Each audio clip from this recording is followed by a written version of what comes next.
Les quiero recordar también que se va a grabar la jornada para que la podamos compartir con posterioridad, como hacemos todos los viernes.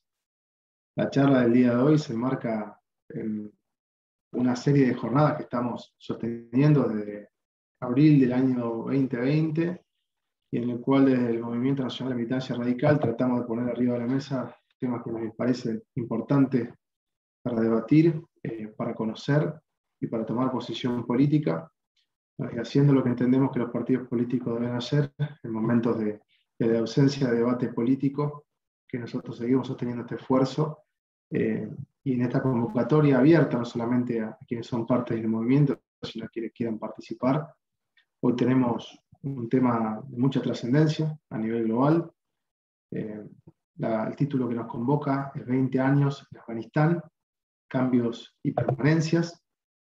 Nuestro expositor, Said Chaya, es profesor y licenciado en Ciencias Políticas. Trabaja como docente e investigador en la Escuela de Gobierno de la Universidad Austral, donde se desempeña como coordinador académico de las carreras de Ciencia Política y Relaciones Internacionales y dirige el Núcleo de Estudios de Medio Oriente. Está a cargo de la Cátedra de Análisis Internacional, el Programa de Conflictos Internacionales y el Seminario de Historia y Política. Es autor de artículos académicos en revistas científicas y columnas de opinión en diversos medios de comunicación. Además, Said es miembro del Departamento de Medio Oriente de la Universidad Nacional de La Plata y del Comité de Medio Oriente del Consejo Argentino para las Relaciones Internacionales, CARI.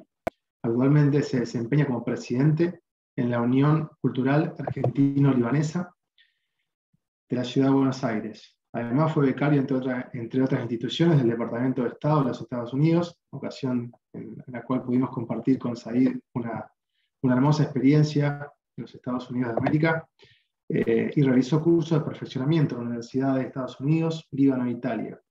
Además, se encuentra completando estudios de doctorado en Relaciones Internacionales en la Universidad Nacional de Rosario. Said, te habilito el micrófono y te agradezco no solamente en nombre mío, sino del Movimiento Nacional de la Militancia Radical que estés compartiendo con nosotros.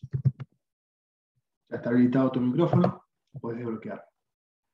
Seba, muchas gracias por la invitación, la verdad que es un gusto. Y además ver acá, ¿no? Uno la ventaja que tiene en un entorno como este, en un Zoom, es que puede ver los nombres de la gente. Veo ahí un par de paisanos que no conozco directamente, pero con los que me siento cercanos, ¿no? Veo ahí un Bellara, había también un Shejín por ahí, un Chejín, son paisanos míos, así que aunque no los conozca, aprovecho y les mando un saludo, paisanos de la colectividad. Bueno, el tema que me trae hoy acá es hablarles un poco de Afganistán. Vamos a hacer una breve introducción, vamos a hablar un poco de lo que pasó, pero lo que más me interesa a mí son sus preguntas. Es decir, ahí es cuando metemos el diálogo, cuando metemos el intercambio, cuando hacemos un ganar-ganar. No sé si me dejas compartir pantalla, Seba, pues traje una presentación cortita, ¿no?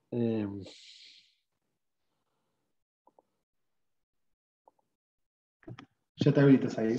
Dale.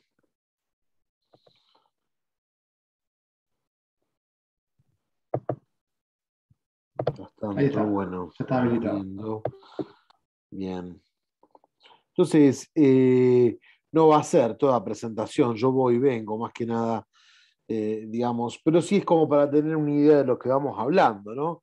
20 años, ahora vamos a reflexionar sobre esos 20 años. Primero, es importante, digamos, hacer una aclaración de fondo, que es que Afganistán es un estado islámico, digamos, de religión islámica, pero no es un país árabe, ¿no? Ahí lo vemos más o menos a dónde está ubicado, un enclave muy particular, haciendo de bisagra entre Medio Oriente, Asia Central y el subcontinente indio, ¿no? Una importancia estratégica fundamental. Un país que tiene un 75% de población rural, algunos dicen que llega al 80% de población rural, el 100% de sus habitantes son musulmanes, de los cuales más o menos un 85-90% son sunitas como los pakistaníes y el otro 10-15% son chiitas como sus vecinos de Irán. Y esta es una cuestión también muy importante.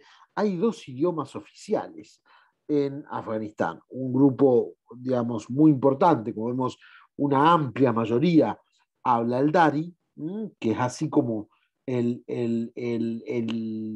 afgano de la corte, ¿no? Se le llama también, es como el idioma común, el idioma culto común que tienen los afganos, que sin embargo hablan el 45%, el 75% de la población, y luego, como en su mayoría son bilingües, en su mayoría los afganos son bilingües, junto con el Dari, hablan también su idioma local, el idioma de su región, que en este caso es el pashto.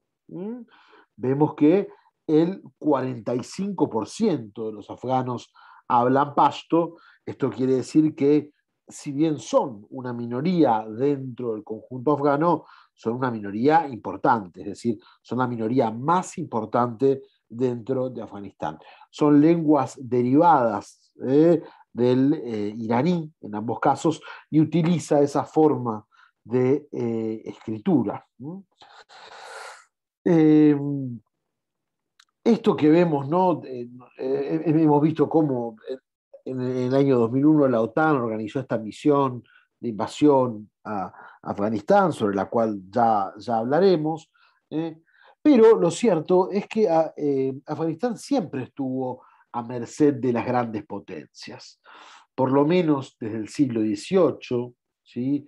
Ya fue fruto de la rivalidad, ¿no? Entre el imperio ruso y el imperio británico, el imperio ruso presionando desde el norte, desde Asia Central, el imperio británico presionando desde el subcontinente indio, lo que ha llevado a que algunos lo llamen estado tapón, ¿no? Es decir, o estado bisagra, queda probablemente un poco más amable, ¿no? En lugar de estado tapón. Pero bueno, de alguna manera sirve como articulador y vemos que ha sido fruto de las presiones de las potencias desde entonces. Primero serán Rusia y Gran Bretaña, luego serán las fuerzas que intervienen en la Primera y en la Segunda Guerra Mundial, luego los países de la Guerra Fría, ¿sí? Que son Estados Unidos y la Unión Soviética. Incluso la Unión Soviética va a invadir Afganistán, ya lo saben ustedes, en la década del 80, luego la presencia militar de Estados Unidos a principios de los 90 y del 2001 al 2021 junto a las fuerzas de la OTAN. Es un sistema político o ha atravesado sistemas políticos altamente inestables Afganistán en lo que ha sido el siglo pasado. Ha pasado básicamente por todas las formas de gobierno que hemos podido conocer. Los afganos la han tenido en el siglo XX, ¿no? Un estado caracterizado por su inestabilidad política. Un reino entre 1926 y 1973. La mayor parte del tiempo fue un reino absolutista. Durante los últimos 5 o 6 años fue una monarquía constitucional sin parlamento. Entre el 73 y el 79 va a ser una república de partido único, pero que a través de una constitución realizaba, ¿no? Ciertas garantías mínimas a una relativa libertad de expresión y ciertas libertades, ¿no? Con las que contaban los afganos entre el 73 y el 79. Luego viene la invasión soviética, que instala un gobierno títere e inaugura la República Popular Democrática de Afganistán, ¿no? Un gobierno comunista. Y finalmente, con dos formaciones distintas, vamos a tener el Estado Islámico de Afganistán, del 92 al 96, dominado por los mujahidines, ya vamos a hablar quiénes son, y del 96 al 2001, el 2002, dominado por los talibanes. En este contexto, ¿quiénes son los mujahidines? Porque, viste, uno a veces escucha y dice, a los talibanes los armó Estados Unidos. Bueno, no, vamos a hacer una pequeña diferenciación importante al respecto entre los dos principales actores políticos musulmanes del territorio afgano. Por un lado, los mujahidines y por otro lado, los talibanes. Son dos actores con raíces ideológicas y fuentes de apoyo totalmente diferentes. Los mujahidines surgen, ¿sí?, en la década del 70, eh, surgen en la década del 70 eh, como grupos armados, formados en su mayoría por voluntarios árabes, ¿no?, que iban a liberar el territorio afgano de las fuerzas del comunismo ateo. ¿Son islamistas? Sí, pero en su mayoría los mujahidines no son étnicamente afganos, aunque realicen su base de operaciones en Afganistán, ¿no? Ahí tendría que decir un representante de los mujahidines en Afganistán, más que afganos. Y esta foto es célebre, hay varias fotos de estas, donde, digamos, el presidente Reagan los recibe en la Casa Blanca en el año 86 y los llama campeones de la libertad. Los campeones de la libertad, los luchadores de la independencia afgana en contra del poder comunista. Bien, ¿cuál es la agenda de estos grupos mujahidines? Bueno, buscaban establecer un Estado islámico que mirara hacia el oeste, ¿no? Con la mirada hacia Arabia Saudita y hacia el Golfo Pérsico. De hecho, van a derrocar, con la ayuda de Estados Unidos, estos grupos van a derrocar al gobierno comunista. Los soviéticos se van en el 89 y en el 92 cae el gobierno comunista y asume en su lugar un gobierno de tipo islamista. Se funda el Estado Islámico. La paz dura muy poco tiempo, porque en el año 94 surge en el interior rural, que ya vimos que es mayoritario, en el interior rural de Afganistán, en la franja centro y sur, mientras que la base de operaciones y de popularidad de los mujahidines se hallaba en el norte, en la franja centro y sur, en el interior rural, con una agenda fuertemente nacionalista, surge un nuevo movimiento islamista llamado los estudiantes o talibán, en el año 94, liderados por Mohammed Omar. Entonces, esta es la gran diferencia que se esgrime entre los talibanes y los mujahidines, que la agenda de los talibanes es una agenda de corte nacional, donde la consigna que enarbolan en contra de los mujahidines es: no queremos ningún extranjero, incluso los árabes, en territorio afgano. Va a comenzar nuevamente un proceso de guerra civil que apenas se suspendió por 2 años. En el 94 vuelve a retomarse un proceso de guerra civil. Los talibanes en el año 96 van a terminar ganando la guerra. ¿Son un movimiento islamista? Sí, pero tienen, como estuvimos viendo, una base de sustento diferente a la que estábamos mencionando. Establecieron un Estado, o sea, coparon el Estado Islámico y crearon en su lugar un emirato de corte más conservador, ¿no? que este Estado gobernado por un consejo que habían creado los mujahidines. Estos talibanes, ¿no? Y traje esta foto también para que conversemos un poco de esta cuestión, va a establecer políticas fuertemente represivas contra las mujeres, pero no solo contra las mujeres, también contra minorías políticas, sexuales, de todo tipo, impidiendo la libertad de expresión, buscando erradicar por la fuerza. Ustedes recordarán, ¿no?, el saqueo y la destrucción de los museos de Afganistán y la explosión, ¿no?, cómo se detonaron las estatuas que había en diferentes partes del territorio afgano. Bueno, ¿cuál era el objetivo de eso? Limpiar al país de toda presencia cultural que no fuera esencialmente, pero no únicamente, la de los pashto, ¿no? Dejarlos de alguna manera como gobernantes. Esta minoría, que eran mayoría entre los sectores minoritarios, ponerlos a cargo de este gobierno islamista y consolidar una identidad nacional afgana en torno a ellos. Entonces, estas fotos que vimos mucho en estos días, ¿sí? Las vimos circulando, diciendo, mirá lo que era Afganistán en los 70, ¿no? Bueno, también es importante tener en cuenta que estas fotos son fotos de Kabul, en los 70, una ciudad internacional que tiene hoy más de 6 millones de habitantes, es decir, una gran metrópoli, donde hay universidades, etcétera. Pero eh, la burka, la burka, quizá no su uso compulsivo, digamos, probablemente no el uso compulsivo de la burka, pero la burka se usaba en el interior rural profundo de Afganistán, de donde surgen estos grupos armados, ¿no? Que son los que van a terminar implementando esa serie de costumbres del interior en la capital y en las otras grandes ciudades del país.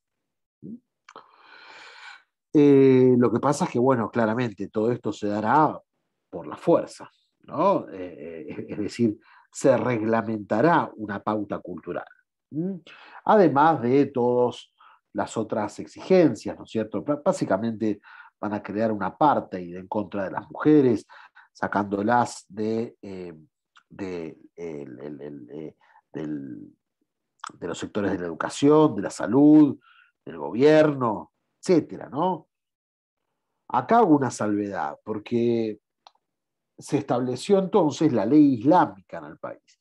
Y eso a veces marca la confusión, ¿no? A veces me preguntan, Said, ¿qué es la ley islámica? Bueno, yo tengo que contestar que no existe una ley islámica. Básicamente, el Islam, ¿sí? Se compone de, o sea, tiene como dos grandes puntos de apoyo. Hay algunos más, pero hay dos que son los dos grandes puntos de apoyo del Islam. Por un lado, el Corán, y por otro lado, la tradición del profeta, ¿sí? Que son personas que vieron actuar al profeta o personas que a través de 2 grados de separación escucharon esto de personas que conocieron al profeta. Y eso también se compila en un libro. Cada país, digamos, sí, cada nación tiene una autoridad que interpreta el Corán y el Hadith y la tradición del profeta. ¿Sí? No se interpreta de una manera unívoca.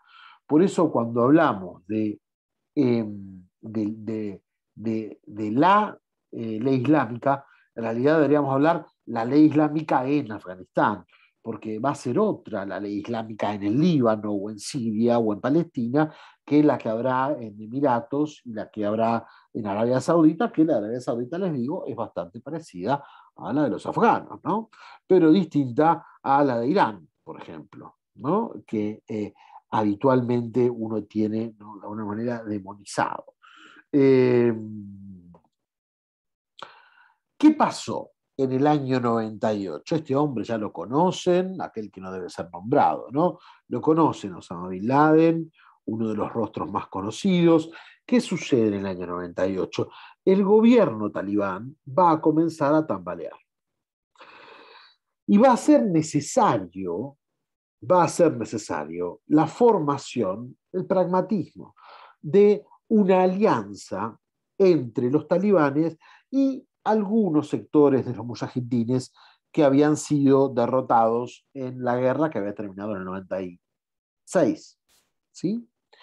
Va a ser necesario pactar para poder sobrevivir. Y el principal artífice del diálogo articulador entre los talibanes y los mujahidines va a ser este millonario saudí, titular de una de las agrupaciones más importantes en el espectro mujahidín, que es Al-Qaeda. Atentado de las Torres Gemelas, año 2001, George Bush hijo exige la entrega de Osama Bin Laden y los afganos, por supuesto, no lo entregan.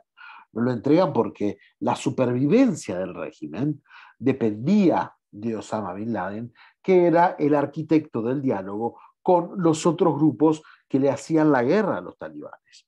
La estabilidad del régimen dependía de esa persona. Entonces, por eso van a resolver no entregarlo.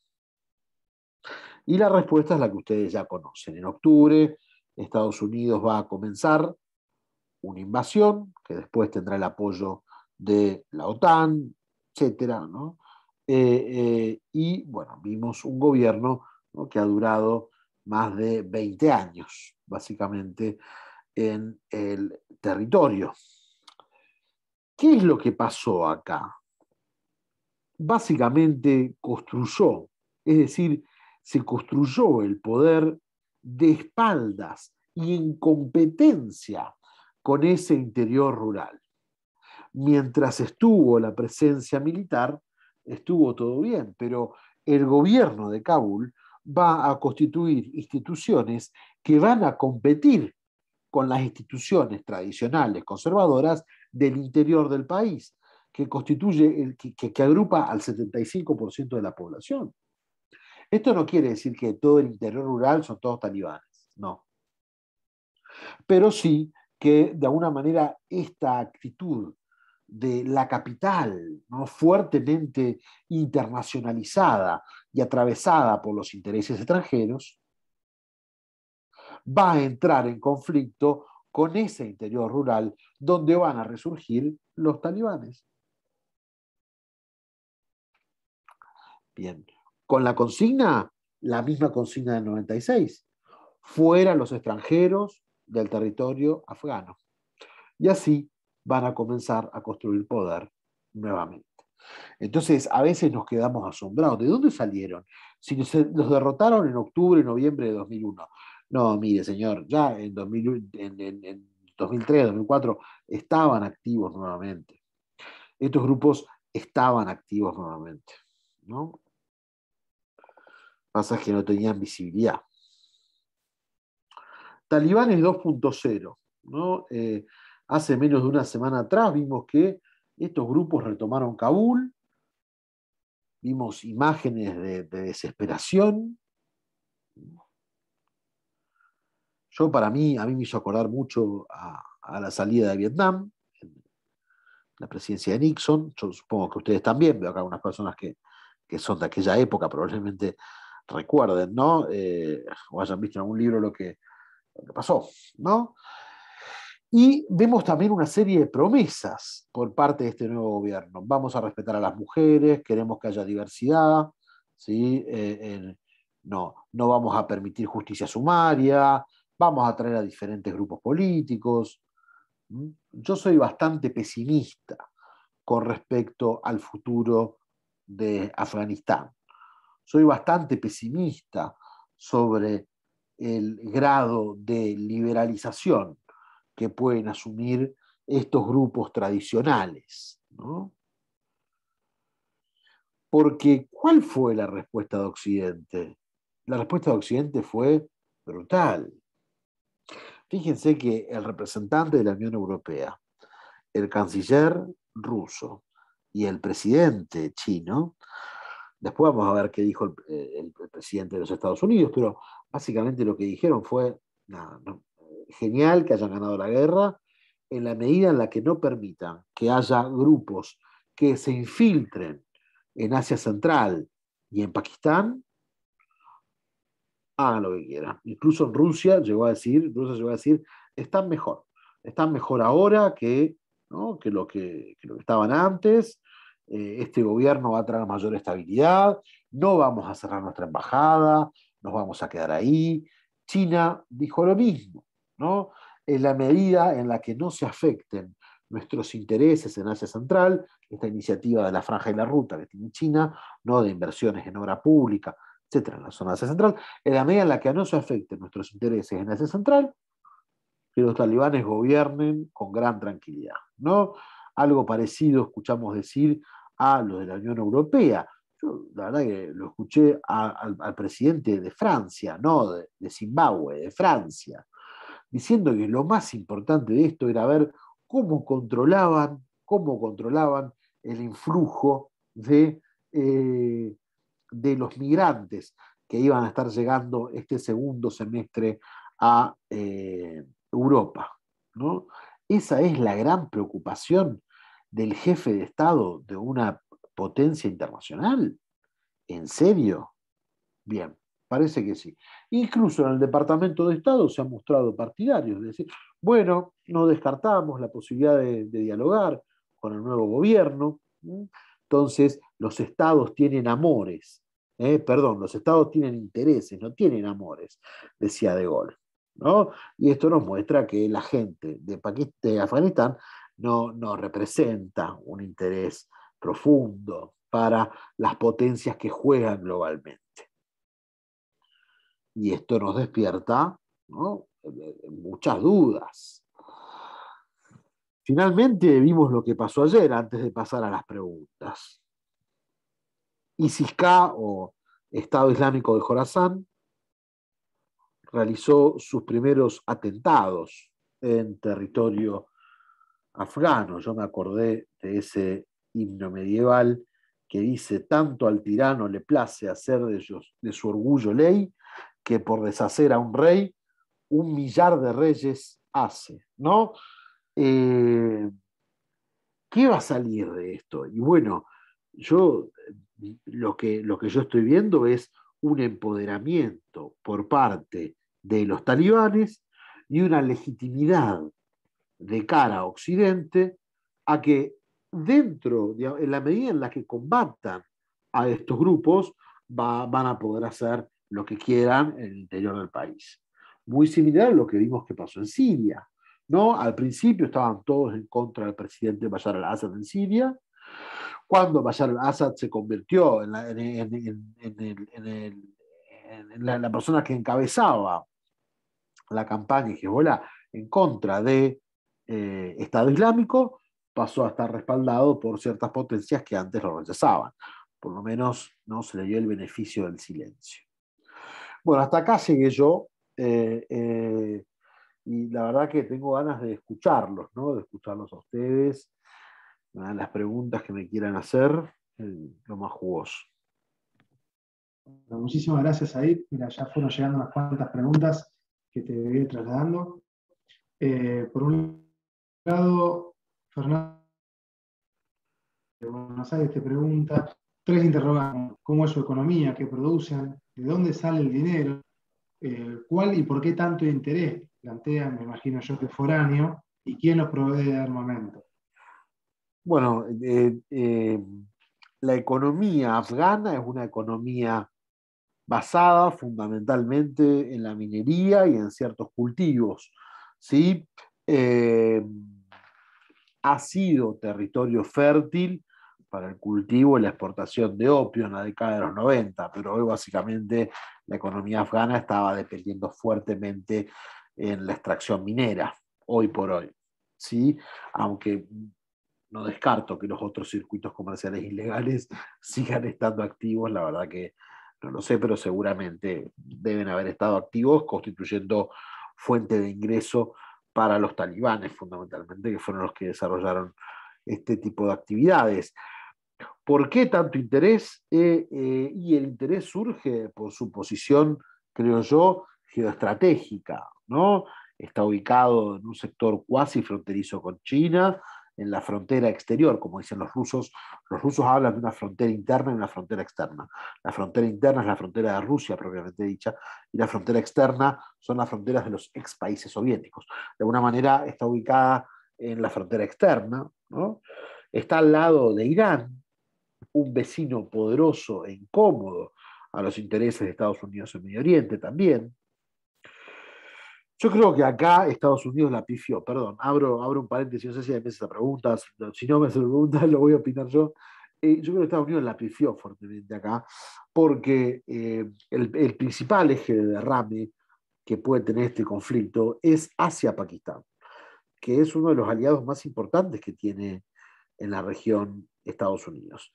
Y esto puede provocar el involucramiento de India. Estuve hace poco, hace días, con el embajador de la India, que nos pidió que no lo grabemos, pero bueno, estamos en una conversación acá entre amigos, pero básicamente lo que pidió, lo que comentó en líneas generales, es el temor a que, digamos, los talibanes actúen junto con los sectores más radicalizados pakistaníes. Y eso puede llevar a una guerra en el subcontinente indio, ¿no? Esta es la hipótesis de conflicto que está manejando la India. Ojo. Y tercero, tercera pregunta, economía, ¿qué tendréis? ¿Y quién los provee armamento? Bueno, hay dos fuentes de armamento fundamentales que tienen estos talibanes 2.0. Por un lado, el armamento abandonado por los estadounidenses en el terreno y el armamento de fabricación rusa. Yo escuché la entrevista subtitulada, porque no hablo ruso, con el canciller ruso hace también una semanita, y Rusia dice que ellos no tienen nada que ver, que ellos luchan en contra del comercio ilegal de armas, pero las armas son made in Rusia, digamos. ¿Qué le vamos a hacer? Si tiene cuatro patas, pelo y maulla, una cola. ¿Qué más? Clarísimos ahí.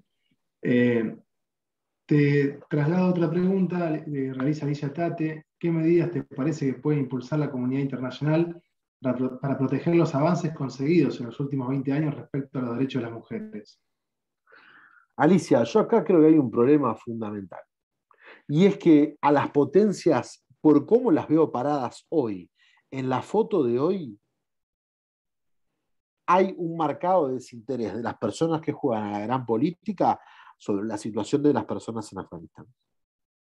Entonces yo creo que ese es un rol posible. Tenemos, vamos a ser honestos, tenemos un rol totalmente marginal como argentino. O sea, Argentina tiene un rol marginal en la política internacional, mucho más en un lugar como Afganistán, no. Pero yo creo que si tuviéramos que encontrar un lugar como posicionarnos hoy, te diría, Argentina tiene que apelar a eso, a ese sector del cual uno ve que las grandes potencias se desentienden. Nosotros no tenemos intereses económicos en la región, no tenemos intereses económicos en Afganistán. Argentina tendría que posicionarse en ese marco, en el marco de la defensa de los derechos de la mujer, en el marco de la defensa de los derechos de las libertades que se conquistaron en los últimos 20 años. Ese sería un posicionamiento interesante. Si no lo realiza la Argentina, tiene que ser una tarea propia de los académicos, los medios de comunicación, la fuerza de la sociedad civil, porque la impresión que tengo es que a los que tienen la plata, a los que tienen el poder, en esta ocasión no les interesa, o no les interesa todavía, quizás les interese cuando tengan que intervenir, pero no todavía, ¿no? Entonces, creo que este es el punto más flaco, es la cuestión humanitaria, de la cual, por lo que estamos escuchando, lo que uno ve en los posicionamientos, la gente, los países con capacidad de decisión, se van a borrar, ¿no? Ahí te traslado, bueno, la pregunta de José Andrade ya la respondiste, que a qué se debe el interés de las grandes potencias. Víctor Jocosa, de Villa María Córdoba, te pregunta si pueden los nuevos talibanes representar a los pastunes en el presente y el futuro o solo será un gobierno autoritario. Y lo que hemos visto, digamos, es bastante complejo. La verdad que lo que vimos en los 90 es bastante complejo. Uno no duda de que esta puede ser la representación del gobierno pastún. Ahora bien, a ver, que digamos que los afganos se gobiernen como mejor les parezca. Yo no voy a ir a decirle si tiene que ser una monarquía, una república. Eso a mí no me reviste un particular interés. Lo que sí me reviste un interés es el respeto a un mínimo de derechos que me parece que cualquier persona en Malawi, Argentina, la India o Liechtenstein tiene que tener, ¿no? Entonces, esa es mi duda y la respuesta acá entre nosotros va por la negativa. Creo yo que los talibanes están en condiciones de asegurar un mínimo de respeto de derecho a los grupos que viven en su país y la verdad que lo que me ha mostrado es no, estamos sobre el calor, sobre el fragor de los hechos. Estamos metidos en el agujero de la historia. O sea, los hechos acaban de suceder. Vamos a ver qué pasa en las próximas semanas, en los próximos meses. Pero si yo tengo que decirte qué pienso, la verdad que no, soy bastante pesimista. Bien, ahí te traslado otra pregunta. De Changi Cáceres te, te consulta. Perdón que se me escapó esta pregunta. ¿Existe la posibilidad de conflicto entre los talibanes y los talibanes K que se han atribuido los dos últimos atentados? Claro, entre los talibanes y esto es, y los ISIS-K, digamos. Perdón, voy a leer acá la pregunta. Estaba por acá arriba, ¿no? Está por ahí, pero te la leí. Repetímela, a ver, perdón. Esta posibilidad de Existe la conflicto posibilidad, entre los talibanes. Claro, sí, no, es que para mí lo que estamos a portas es, digamos, estamos próximos a reeditar el conflicto 96-98 entre estos dos grupos. Entonces, ¿qué es lo que va a suceder? Los talibanes van a estar legitimados por la comunidad internacional para actuar en contra de estos grupos terroristas. ¿Sí? Y de esa manera van a poder hacer lo que quieran en el fuero interno. Esa me parece a mí es la lógica con la que van a actuar, ¿no? Entonces, listo, este atentado les viene 10 puntos. Necesitaban un enemigo interno, ya lo consiguieron, y ahora vamos a ver cómo, ¿no? Las potencias internacionales van a decir, hay que destruir al terrorismo, ¿no? Porque hay que evitar que se infiltre en Pakistán y en Asia Central. Entonces, los talibanes, hay que apoyar a los talibanes, ¿no? Que ahora aparecen, no sé, personajes de Hello Kitty, ¿no? Nos muestran, de pronto nos muestran actores dialoguistas, dicen vamos a tener un presidente dialoguista, un portavoz también que ha participado. Sin embargo, ya hemos visto algunos gestos de justicia sumaria en las calles, que no han llevado adelante ellos como gobierno, pero sí han llevado adelante sus soldados y sus militantes, sobre los cuales, digamos, tendrán que responder en algún momento. O sea, sí. Sai, te traslado otra pregunta de Sebastián Cornador de Cañuelas, Buenos Aires. Te consulta si tenés presente cómo fue el acuerdo entre los Estados Unidos y los talibán previo al retiro de tropas, ya que parece que arreglaron un traspaso de poder relativamente pacífico. Bueno, no hubo acuerdo. O sea, no, lo que los medios nos muestran no fue un acuerdo firmado, digamos. No es que se juntaron, firmaron un tratado al respecto. Fue un marco general de conversaciones que no terminó de decantar, digamos. Entonces, la gente que conoce mucho de política exterior estadounidense cuestiona este punto en Biden. Che, ¿no podrías haber esperado a constituir un acuerdo más serio para la salida de las tropas? ¿Mm? Fíjate que la premisa con la que estos hombres llegan a Kabul es vamos a constituir un gobierno donde estén representados los diferentes partidos. Ahora dijeron que van a formar una especie de consejo de presidencia con 12 consejeros, quienes junto al presidente, número 13 fatídico, ¿no? Junto al presidente, ¿no? Van a gobernar el país. Y bueno, dijeron que van a convocar a diferentes grupos. Vamos a ver si esos grupos van a participar, no van a participar, qué es lo que va a suceder. Ese era el compromiso que tenían, digamos, que en los territorios que ellos controlaban iban a, digamos, de alguna manera permitir la participación. Yo le pregunto, ¿cómo se llama el que me hizo la pregunta? Sebastián Cornador. Sebastián, yo te pregunto, Sebastián, ¿vos lo ves a los talibanes ganando unas elecciones limpias? Yo no. Otra pregunta. Elma Vico, de Córdoba, pregunta, ¿la aplicación ayornada de la Sharia tendrá consecuencias fuera de ese país? ¿Es posible que se replique en los vecinos? Y eso va de la mano con otra pregunta también que plantea si hay alguna posibilidad de contagio de la inestabilidad afgana al resto de los instantes. Sí, para mí la gran hipótesis de conflicto es Pakistán. Entonces vamos a hacer un pequeño paréntesis al respecto. El gobierno de Pakistán pasó el partido talibán, el movimiento talibán, como movimiento, es un movimiento clandestino. ¿Sí? Sin embargo, es muy activo en la región norte. Esto tiene una explicación. Cuando hubo que derrotar a los mujahidines, los talibanes a partir del 94 contaron con el apoyo de Pakistán para lograr avances. ¿Sí?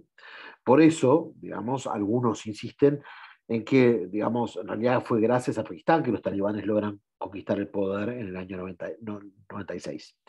Lo que pasa es que cuando se involucran con los mujahidines, ahí desde Washington le dicen a los pakistaníes, corten el lazo, y los pakistaníes ahí se desentienden.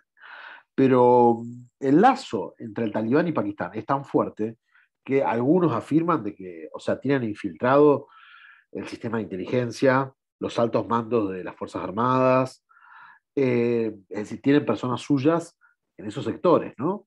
Entonces, de confirmarse estas supuestas teorías sobre el poder, sobre que el poder talibán en Pakistán es mucho más grande que lo que en realidad estamos viendo, eh, creo que podría ser una opción de contagio, digamos, próxima. Y eso implicaría el involucramiento de la India en este proceso, ¿no? Son países con armamento nuclear, tanto Pakistán como la India. No me quiero imaginar, ¿no? Además de ser rivales. Son países rivales y además de ser rivales tienen armamento nuclear, ¿no? Digo, bueno, vamos a ver qué pasa. ¿Puede provocar un efecto contagio en otros países? Bueno, como te decía, yo me concentraría en pensar en Pakistán, más que nada, a nivel de efecto contagio, qué es lo que va a producir. Todavía no lo vimos, ¿no? Pero vamos a ver qué pasa en el norte de Pakistán, ¿no? Donde el movimiento talibán es más fuerte, a pesar de estar perseguido y a pesar de ser clandestino, ¿no? Vamos a ver. Said, te consulta Ricardo Palma, ¿qué referencia política reconocen los talibanes? Entiendo que referencia política foránea, supongo yo, no sé. No hay un lazo político externo que yo te diga que puedan reconocer así a priori. Sí, hemos visto cómo se movieron rápidamente después de tomar el poder con la diplomacia rusa y con la diplomacia china, ¿no? Rápidamente, asegurándole mínimas condiciones, etcétera. Pero en realidad han sido un movimiento paria. Fíjate cómo, digamos, entre el 96 y el 2001, durante el primer gobierno talibán, no contaban con el reconocimiento internacional de ningún país. De hecho, los embajadores y el equipo que representaba a Afganistán en Naciones Unidas durante el 96 y el 2001 eran tipos o sea, que pertenecían al gobierno anterior. No, no, no. Es decir, nunca fueron reconocidos internacionalmente como el gobierno legítimo de Afganistán por ningún sector. A diferencia de ahora, donde vemos que están cada vez logrando mayor reconocimiento. Entonces, honestamente, no veo una referencia internacional fuerte, porque incluso con Arabia Saudita, que son suníes como ellos, hay una diferencia por el hecho de que son árabes los sunitas, los saudíes son árabes, entonces ahí marca una diferencia, mientras que ellos, como decía, tienen una fuerte agenda nacional, de tipo nacional. Ahí, de alguna forma adelantaste un poco respuesta a otra pregunta que tenía que ver con si se viene una aceleración en la región de la injerencia china, teniendo en cuenta la nueva ruta de la seda. No sé cómo, si puedes profundizar algo de eso. Lo que nosotros sabemos son el grueso de las inversiones que mantiene China en esa región de Asia Central. ¿Sí? Y esto gratis, o sea, China va a estar dispuesta a custodiar. Yo he visto en los últimos, no voy a decir mi edad, ¿no? Ya la pueden digamos, más o menos inferir, pero desde que me dedico a esto, debo haber estado los últimos 12 años dedicado a temas de Medio Oriente y he visto cómo ha cambiado la postura china desde la timidez, desde la exclusión, desde desinteresarse por lo que sucede en Medio Oriente, hasta el rol cada vez más activo que está tomando, al parecer, digamos, Xi Jinping está preparando una gira por todo Medio Oriente ahora en octubre, que bueno, por supuesto se mantiene en reserva, etcétera. Bueno, esto constituiría un hito muy importante junto con la visita a Irán que realizaron recientemente su ministro de Relaciones Exteriores. Entonces, claramente lo que va a hacer China es salir a tratar de proteger a cualquier precio sus intereses en Asia Central. Y no tiene, ¿no?, los pruritos que uno ve que tiene, que puede llegar a tener o que tuvo en su momento Estados Unidos o Europa en relación al respeto de los derechos, en relación a la democracia, todo lo que resulte funcional a su proyecto, China dice, vamos para adelante, ¿no? Entonces, en ese sentido veo la posibilidad de un canal de legitimación, pero por parte de China siguiendo de cerca qué es lo que sucede con sus intereses en los famosos TANES, Kazajstán, Kirguistán, Uzbekistán, etcétera, y los proyectos de obra pública que tiene la región. Ahí te traslado una última pregunta, porque sé que tenés otro compromiso, así te podemos desobligar. Alberto Magnín pregunta de Córdoba también si asistiremos a un genocidio por parte de los ISIS afganos. Bueno, esperemos que la comunidad internacional reaccione para evitar que esto suceda. Y esperemos también que los afganos reaccionen, ¿no? Para evitar esta situación. Esperemos no tener que enfrentarnos, ¿no? A esto, a este escenario. La verdad que no. Pero bueno, como posibilidad, digamos, de que esto se salga de curso, sí puede ser. Bueno, muchas gracias, Said. Te agradezco por haber hecho el sé que venís bastante agobiado con actividades y estos temas, bueno, de toda la región árabe que han tenido bastante ocupado, muchas noticias internacionales, digamos, de relevancia internacional que te han puesto en el eje de la discusión más de una oportunidad en los medios nacionales, y es un placer que hayas podido estar con nosotros acá, compartiendo, clarificando, ayudándonos a comprender un poco mejor, porque bueno, si bien Argentina no es un país con una mirada muy global desde el planeta, creo que los que hacemos política tenemos que entender un poco la importancia de tener un análisis internacional y contextual de nuestra realidad argentina para comprender incluso mejor fronteras adentro. Así que muchísimas gracias por tu aporte, Said. Muchas gracias por la invitación, por este rato, por haber tomado el tiempo de escuchar, de hacer las preguntas. Mañana me parece, me están ahí por confirmar, capaz que voy a estar en TN Internacional, así que si me quieren ver, creo que está a las 2 de la tarde por TN, si no en redes sociales, me pueden hacer las preguntas que quieran, Twitter, Instagram, etcétera. ¿Ah? Muchas gracias, Said. Un abrazo muy grande. Y bueno, pasamos a la segunda etapa de nuestra reunión, como hacemos todos los viernes, abriendo el debate. La va a abrir esta segunda etapa Jorge Guandelou, parte de nuestra Junta Ejecutiva Nacional. Y bueno, gracias de nuevo, Said, en nombre mío y en nombre de todo el movimiento. Jorge, ya está habilitado tu micrófono. Bueno, muchas gracias a todos. Veo que han quedado muchas preguntas sin responder. Creo que tampoco las tenemos todas las respuestas, pero indudablemente, por lo menos, debemos tener las preguntas. Creo que recuerdo que hace 60 años estudiaba en la escuela secundaria con mucha impresión la guerra de los 30 años, que se cumplieron 400 años ahora, cómo destruye a Europa por problemas fundamentalmente religiosos entre la reforma y la contrarreforma, y que después de 30 años de haber destruido Europa prácticamente, parecía arreglarse con el Tratado de Westfalia.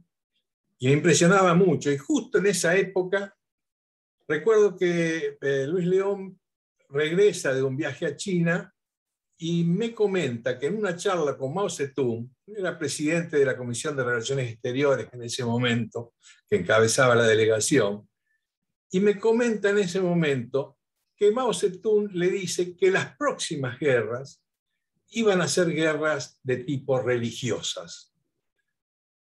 Cosa que era bastante sorprendente hace 60 años. Las guerras eran por otras cosas, por otros intereses en ese momento.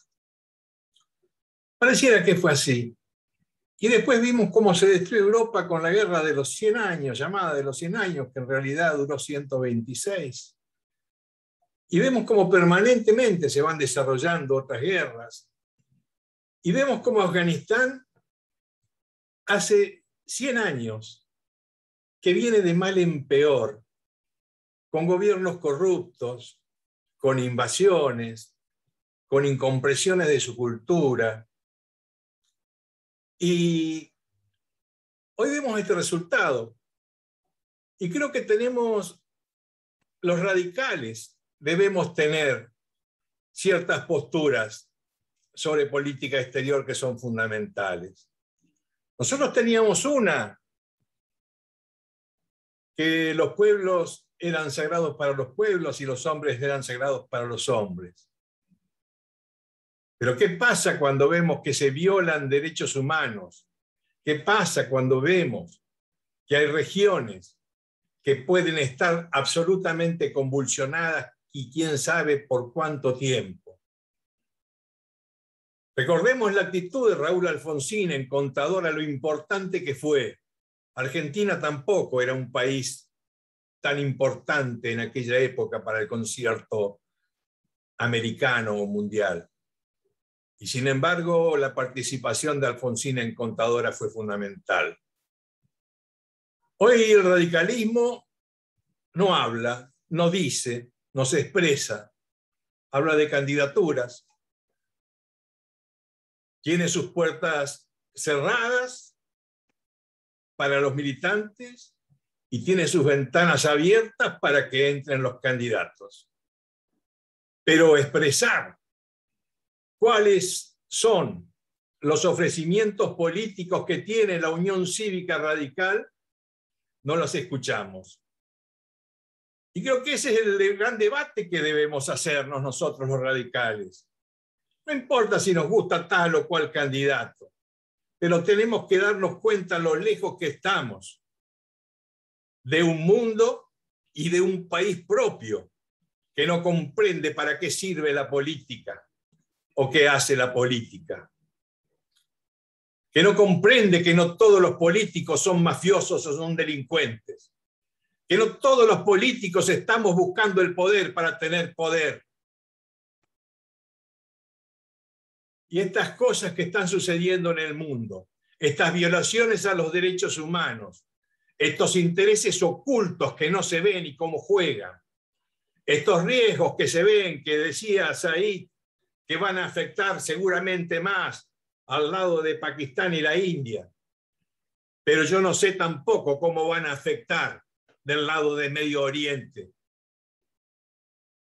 Y creo entonces que tenemos que adoptar posturas, nos escuchen o no nos escuchen, pero adoptar posturas claras en defensa de las libertades y de los derechos humanos, que tienen que ser escuchadas en cuanto organismo internacional sea posible. Tenemos que ser coherentes con nuestra historia. Es fundamental que lo hagamos. La política exterior, más en estos tiempos, es una de las políticas fundamentales. Y hoy no tenemos, estamos ausentes del mundo. Tenemos, de acuerdo al gobierno, algunos amigos, entre comillas, que tienen que ver más con ciertas ideologías que con los principios y que con las conveniencias para el país.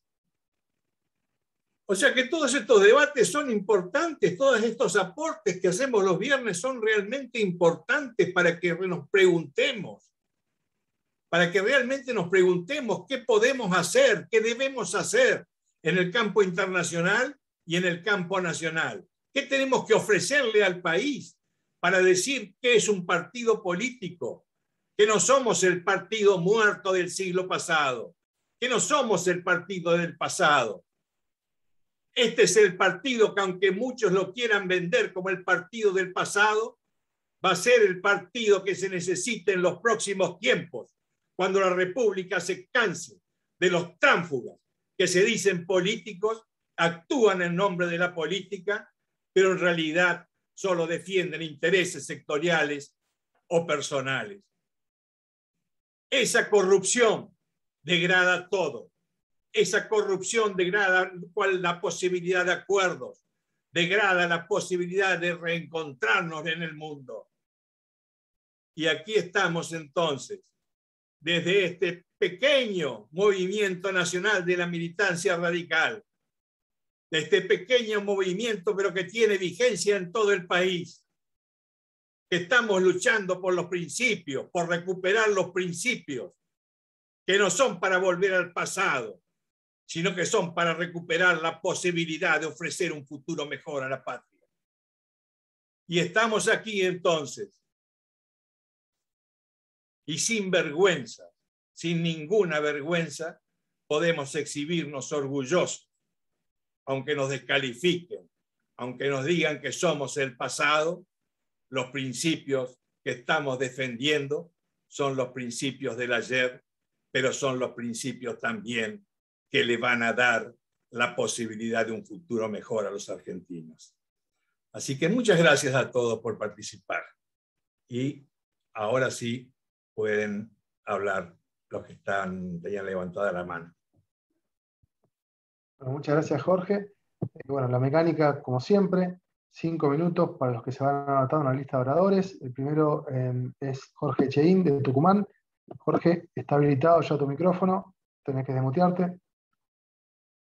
A los 4 minutos doy aviso de que queda un minuto restante para redondear. No, ahí estoy. Perfecto. Ahí estoy. Bueno, muchas gracias. Yo no sé si Said sigue aquí o se fue ya. No, Said se retiró, se tenía que ir a las 8, por eso mismo que fue todo medio apretado y le mandé como metralleta las preguntas. ¿Sabes por qué, Sebastián? En primer lugar, lo que dijo Jorge, coincido plenamente. Hay una sola frase que voy a agregar. La Unión Cívica Radical es el partido del futuro, porque tiene una gran deuda con la sociedad argentina. Eso quería completar la idea de Jorge, que la comparto plenamente. Lamentablemente, no estás ahí. Quería decirles primero que lo felicito porque hizo una exposición realmente extraordinaria, nada más que yo tenía una visión distinta y eso era lo que yo quería plantearle a él. Digamos, él se olvidó de un jugador muy importante en este proceso, que es Arabia Saudita. Arabia Saudita sí participó en todos estos conflictos, porque no nos olvidemos que Osama Bin Laden era saudí. Pero un tema que no lo quiero traer a la discusión, pero quiero decir a un correligionario que preguntó por qué este interés sobre Afganistán. Afganistán está compuesto por muchísimos grupos de distintas etnias y que eso fue muy claro ahí. Pero hay algo que es muy importante. Los tienen ahí en su territorio yacimientos de litio. Y el litio es el combustible del futuro inmediato. Todo el sistema de transporte va a ser a través de baterías de litio. Por eso el conflicto. Y sí nos afecta a nosotros. Porque Argentina tiene yacimientos de litio muy importantes. Eso es lo que yo quería preguntarle a Said, cuál era su visión sobre ese tema, porque es complejo. Él planteó muy bien el conflicto de la India y Pakistán. Es un conflicto ancestral, la India y Pakistán. Pero está China también interesado en el territorio. O sea, el territorio afgano tiene otras connotaciones. Y el otro tema que quería preguntarles ahí, lamentablemente no lo voy a poder preguntar, es: Talibán surge de una palabra árabe que quiere decir el que estudia el Corán. Talibán son los estudios. Entonces yo quería preguntarle, a su criterio, ¿cuál era el nivel de cultura que tenían los militantes talibanes en este conflicto? Esa es una de las preguntas que me hubiera gustado mucho escuchar la opinión de Said. Y era realmente importante porque eso significa, él dijo, no hay democracia, no va a haber democracia. Va a haber seguramente una institución teocrática en base al Corán. Y quería preguntarle yo también, a su criterio, si los talibanes estaban más abrazados al Corán o a la tradición, que son los dos pilares que él puntualiza muy bien en la entrada. Pero nada más que eso, Sebastián. Muchas gracias por escucharme. Le mando un saludo a todos los correligionarios. El tema de hoy ha sido muy importante porque tiene mucha implicancia a nivel mundial, Sebastián. Es la llave del mundo, está ahí en el Medio Oriente y se da ahora este conflicto. Y a mí me preocupa en lo personal la actitudes terroríficas en contra de las mujeres y las niñas. Eso es algo espantoso. Pero en lo otro, en lo que no vemos, es la lucha por los minerales estratégicos que tiene Afganistán. Muchísimas gracias, Sebastián. Muchas gracias a todos los correligionarios. Un abrazo grande a todos. Muchísimas gracias a vos, Jorge. La verdad que nos quedaron unas cuantas preguntas en el tintero. Lamentablemente, bueno, Said me había pedido que lo podamos ocupar a las 8. Así que bueno, nos ajustamos a la mecánica habitual de las preguntas por escrito, que son las que permiten formular la pregunta de manera más ágil. y se las tiré como ametralladora para tratar de meter la mayor cantidad entre las 8. Pero la verdad que son preguntas interesantes que quedan pendientes y quizás podamos contar en otra oportunidad con Said para seguir analizando la situación de Afganistán, para avanzar sobre la situación de otros países de la región, como por ejemplo el Líbano, que bueno, vienen, es una región conflictuada desde hace muchísimo tiempo y bueno, no se ve que a corto plazo tampoco se vaya a resolver esto y claramente los intereses globales se ven afectados y accionan sobre esta región. Le doy la palabra a quien sigue en la lista de oradores, a Changi Cáceres. Changi, tenés habilitado tus 5 minutos, por favor, para que te ajustes al tiempo. Una de las cosas que le quería plantear al expositor, la acaba de plantear Cheín. Sí, y algunas preguntas que quedaron ahí que vi que no se contestaron, que las hizo Pablo, por ejemplo, sobre el tema del financiamiento. Miren, yo tengo entendido que los talibanes se han financiado básicamente con el cultivo de la amapola, que han tenido un ingreso entre 1.400 y 1.600 millones de dólares anuales. Lo que decía Cheín es absolutamente cierto, y nosotros y los bolivianos, y en alguna medida chilenos, que tenemos importante cantidad de litio, que va a ser el combustible del futuro. Todos sabemos que incluso en Europa, en algunos países de Europa, dentro de un par de años, nada más que de un par de años, ya se va a dejar de fabricar el motor de los automóviles conocidos, que andan con nafta o que andan con gasoil. Y todo eso va a tener que ver con el litio. El litio que se llevan de Argentina como tierra sucia, con declaraciones juradas. Nadie controla nada. Como nadie controla el tema de la pesca ilegal en el mar territorial argentino, como nadie controla un carajo con el tema de los minerales, lo mismo está pasando con el litio. Y hay un segundo elemento que le quería plantear a este muchacho, porque yo realmente creo que esta cosa espantosa de una salida de 48 horas, cuando durante 20 años estuviste instalando armamento pesado, tanques, aviones, helicópteros. Es decir, lo que ha quedado en Afganistán por parte básicamente de Estados Unidos puede armar un ejército, pero un ejército. Y esto se desmoronó en unos pocos días.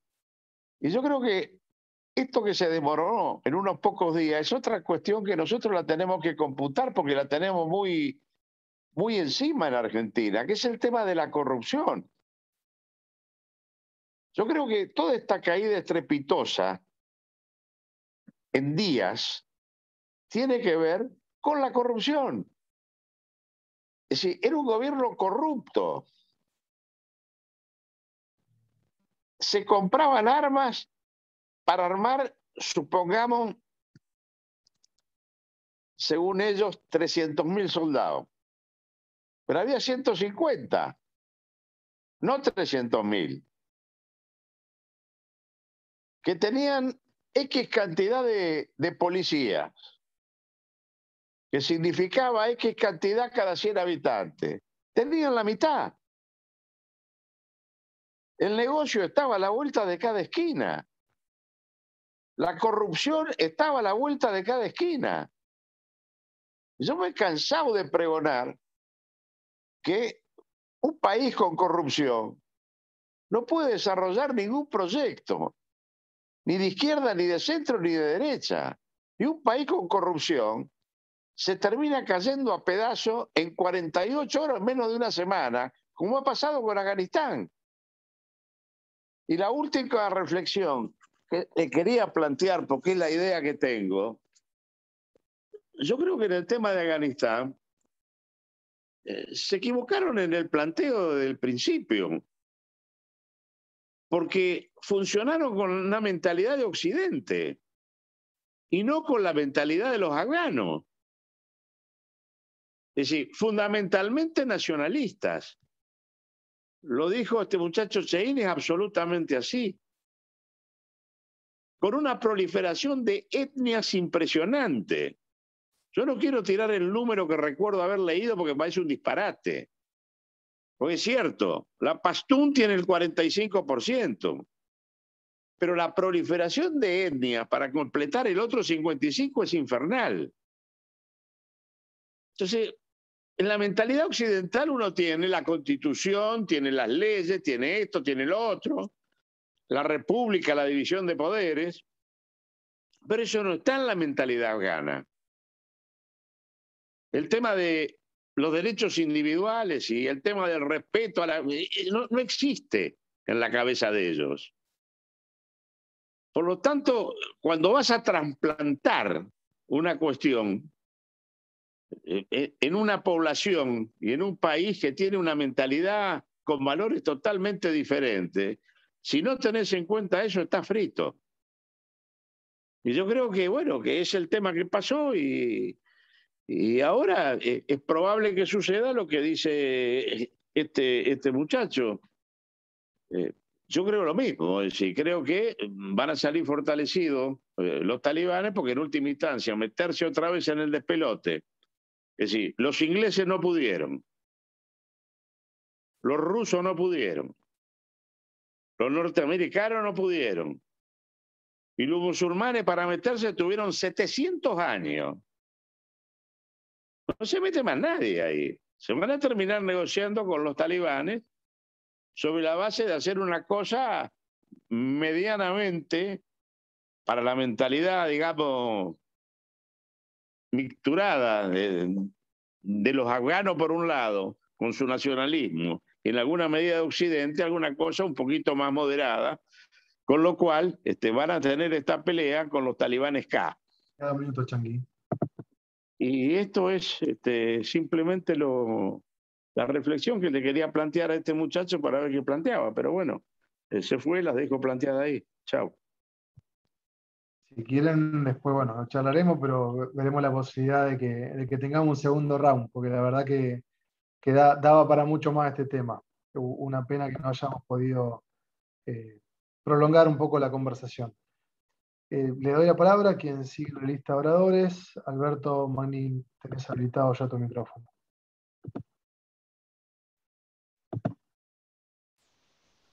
Hola, ¿se escucha ahí, Sebastián? Perfecto. Buenas noches a todos, un gusto. Hermosa la exposición, muy buena idea, Sebastián, porque es un tema de actualidad y pareciera que nosotros estamos lejos, pero yo creo que no estamos tan lejos del problema.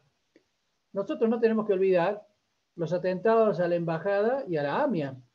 ¿De dónde salieron? ¿De dónde salieron? De sus vecinos. El tema que podemos ver después de lo que hemos escuchado, que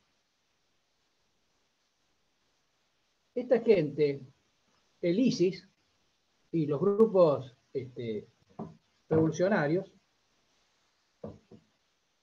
¿me están escuchando, Sebastián? ¿O se cortó? No te escuchamos bien, Alberto. Se había congelado la imagen. El temor es el siguiente, que los grupos radicalizados del Islam,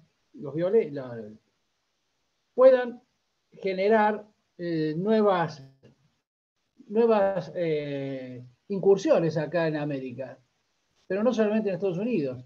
Nosotros ya hemos padecido 2 ataques, o sea que no estamos tan lejos. Hay que tener cuidado con esto, porque el futuro no lo conocemos. Sí, yo sé que, no sé, pero el futuro no es bueno. Y si bien han intervenido las potencias en Afganistán, los que no han intervenido y que son realmente el peligro existente es China, porque China tiene sus intereses. Además, China tiene más de 1 millón de islamitas al lado. Entonces, tiene un problema China con los islamitas y tiene sus intereses y ya ha comenzado a mostrar sus dientes. Por supuesto que va a actuar al modo en que actúa siempre China y no como las otras potencias. Pero cuidado, la fuerza que tiene China, ahí no la tiene ni siquiera Estados Unidos. Así que nadie sabe cuál va a ser el futuro. Esperemos que sea uno mejor. Pero bueno, esperemos que tampoco llegue acá con el recrudecimiento, porque pueden volver a florecer el terrorismo, pero un terrorismo que cada vez va a ser más sanguinario y más peligroso. Espero que tengan una hermosa noche. Un gusto haber estado con todos ustedes. Muchas gracias, Alberto. Le doy la palabra a quien sigue en la lista de oradores, el corregidor Gustavo Grim. Gustavo, ya está habilitado tu micrófono.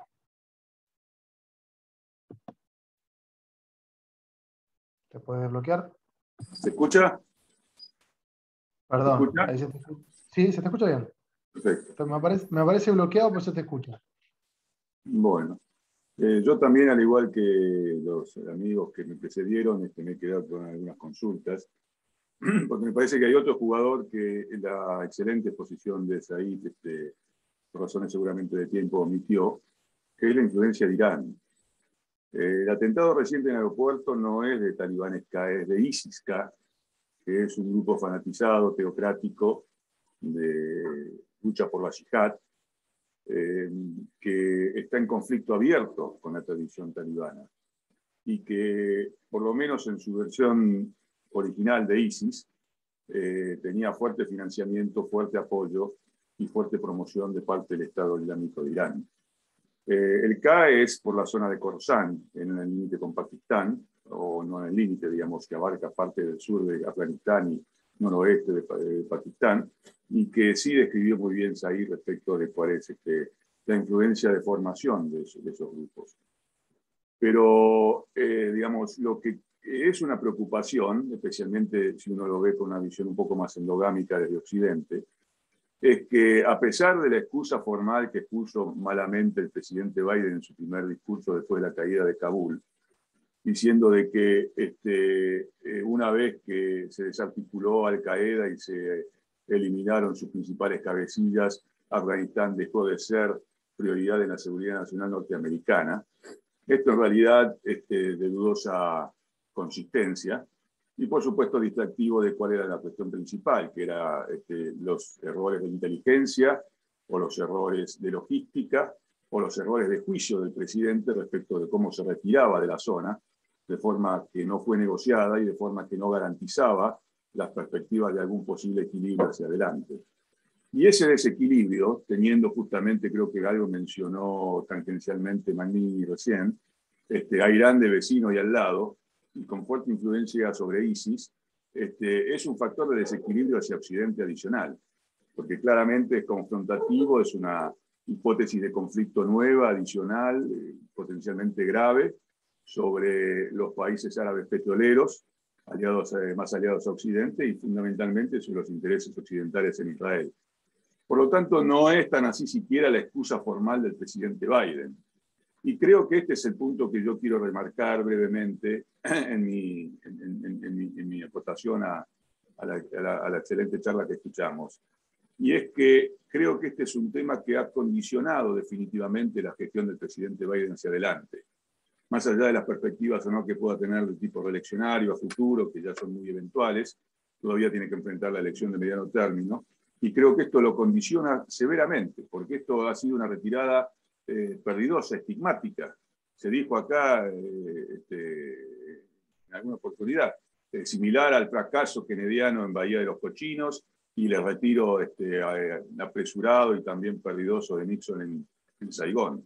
Y esa falta de previsión, esa falta de logística, esa falta de juicio o de apuro, esto ha sido reconocido bastante popularmente en las encuestas internas norteamericanas como que efectivamente había que terminar una guerra interminable y que no hay manera de terminarla sino con un conflicto de esta naturaleza.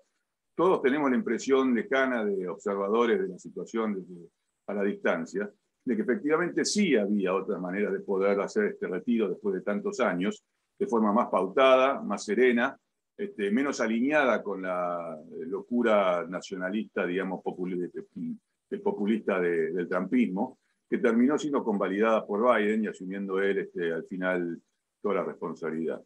Y esta responsabilidad, que insisto, creo que va a condicionar su gestión, creo que condiciona también la perspectiva de salida de la pandemia y de realineamiento geopolítico en Occidente. Porque hay una clara intención de Biden, que fue muy bien recibida electoralmente y que se empezó a consolidar con la reactivación económica, de volver a tener Estados Unidos un predominio de alguna forma jerárquico, que evidentemente no es la potencia dominante excluyente más, tendrá que compartir ese espacio con China y eventualmente con Rusia también, pero especialmente con China, pero claramente tomaba un predicamento sustantivo a partir de la reactivación, de la consolidación, de la salida de la pandemia, más allá de los avatares que una segunda o tercera ola de COVID pueda generar, y que consolidaba también en perspectiva rápidamente un alineamiento en la misma dirección de reconocimiento de esa jerarquización del liderazgo norteamericano en Occidente de parte de Europa. Sin embargo, esto ha puesto en serio cuestionamiento esa perspectiva, porque es un fracaso militar, más allá de las excusas, de los argumentos, y que pueda circunscribirse esto a un tema de implementación final.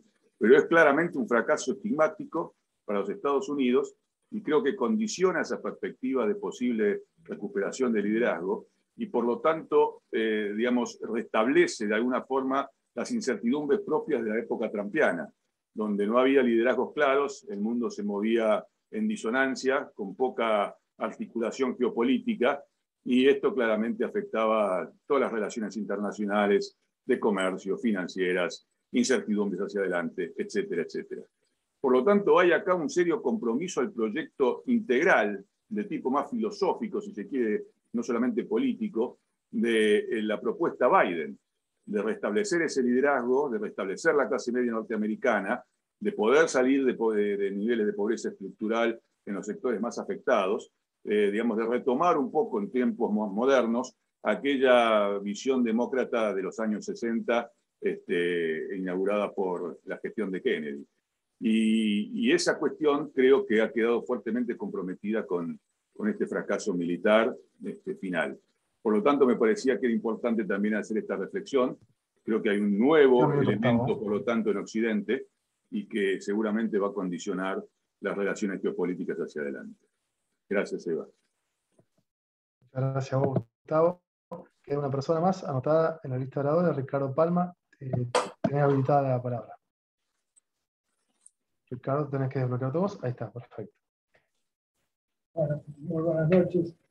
En primer lugar, agradecido de poder participar en la conferencia de semejante nivel.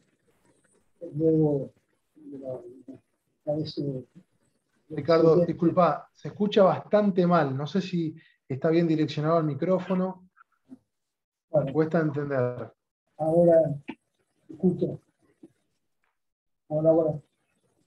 ¿Me escuchás? Probemos, se te escucha, no muy bien, pero bueno, tratá de hablar pausado, trataremos de entender. Iba a decir que me pareció excelente el análisis hecho por Gustavo Grisman. Justamente iba a plantear que este escenario descrito tan claramente por el disertante nos muestra un esquema hegemónico absolutamente en crisis. Esta retirada escandalosa de los Estados Unidos del territorio afgano, además de remitirnos a las imágenes de Vietnam, de Saigón, lo que hace es dejar más en claro que nunca que se viene una reformulación inevitable en el concierto de las potencias internacionales. Y evidentemente queda más patente que nunca el hecho de que aún el conflicto que nos parece más lejano desde el plano geográfico resulta más cercano a los intereses, a nuestros intereses como país, como nación. De modo que yo creo que aun cuando parezca casi una cuestión exótica, me parece fundamental que dentro de la agenda de los temas partidarios y doctrinarios, el radicalismo se debe, coincido en ese aspecto con Jorge Bandelot, se debe un debate urgente sobre un modelo de política exterior que tenga que ver no solo con nuestra historia, sino con esta realidad que estamos viviendo. Muy lejos, claro, de este presente partidario en donde no hay una mísera definición acerca de lo que la Argentina debiera postular en los escenarios internacionales. Es efectivamente muy preocupante que Biden quede tan debilitado después de esta debacle, pero también viene bien tomar en cuenta esta situación, sobre todo para aquellos dirigentes políticos que adscriben de manera sistemática e incondicional a las posturas norteamericanas respecto de la política exterior. Me parece que esto refuerza también la necesidad de hacer una reformulación filosófica de la cuestión internacional y de las posturas tradicionales del radicalismo en esta materia. Muchas gracias. Muchísimas gracias a vos, Ricardo. Bueno, no habiendo más anotados en la lista de oradores, vamos a despedirnos hasta el próximo viernes. Un gran abrazo, correligionarios y correligionarias, y buen fin de semana.